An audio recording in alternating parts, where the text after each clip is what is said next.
శ్రీ లక్ష్మీ పద్మావతి సమేత వెంకటేశ్వర స్వామి ఆలయం వైకుంఠపురంలో బుధవారం హుండీ మొక్కుబడుల లెక్కింపు చేపట్టినట్లు ఆలయ సహాయ కార్యనిర్వహణాధికారి వి అనుపమ తెలిపారు. 113 రోజుల కాల పరిమితికి వచ్చిన కానుకలను మొక్కుబడులను లెక్కిస్తున్నట్లు చెప్పారు.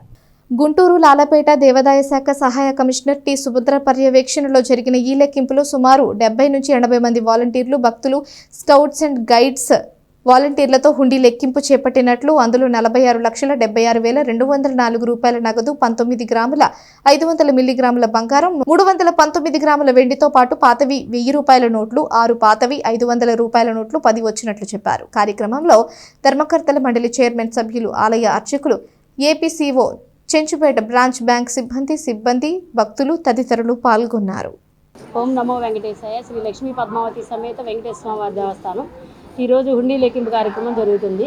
మొత్తం 3 నెలల 11 రోజులు గాను హుండీ లెక్కించడం జరుగుతుంది. వాలంటీర్లు, భక్త బృందం మొత్తం 70-80 మంది వారి సహకారంతో హుండీలు లెక్కించడం జరుగుతుందండి. ఈ కార్యక్రమానికి పర్యవేక్షణ నిమిత్తము లాలాపేట అసిస్టెంట్ కమిషనర్ గారు టి సుభద్ర గారు అటెండ్ అయ్యారు.